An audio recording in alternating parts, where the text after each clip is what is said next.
नमस्कार. आज आपण एक वाटी बेसनापासून मस्त असा खमंग पदार्थ करणार आहोत. त्यासाठी एक वाटी इथे बेसन पीठ घेतलेलं आहे. थोडीशी हळद घालायची आहे.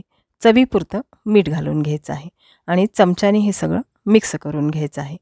आता यामध्ये थोडं थोडं पाणी घालायचं आहे. कारण का आपण एकदाच पाणी घातलं तर या बेसनाच्या गोठळ्या होतात. म्हणून अंदाज घेत घेत अगदी थोडं थोडं पाणी घालून थोडंसं पातळ असं बेसन भिजवून घ्यायचं आहे.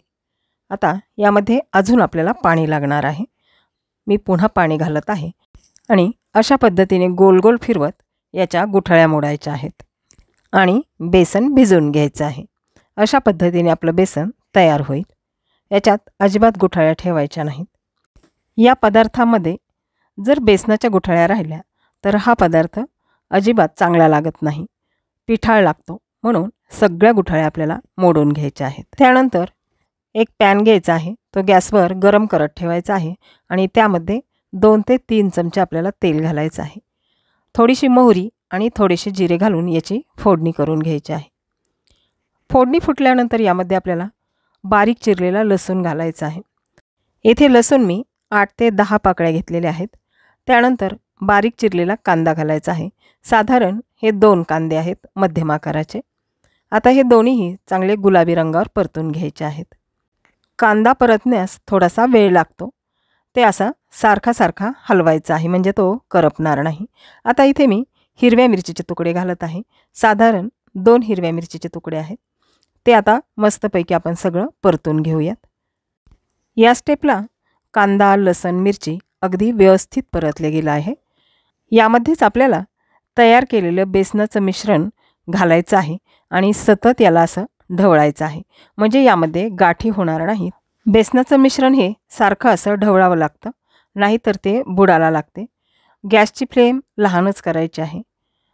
आता मी त्याच भांड्यामध्ये थोडंसं पाणी घालत आहे आणि ते पाणी या बेसनामध्ये घालत आहे.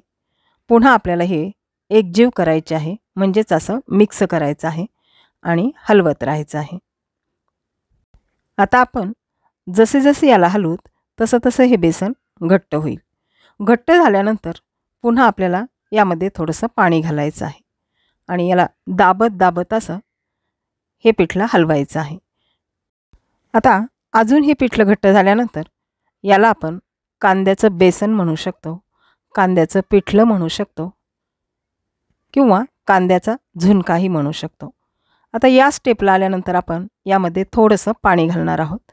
या स्टेपला लाईट गेल्यामुळे हा व्हिडिओ तुम्हाला दाखवता आला नाही, माफी असावी.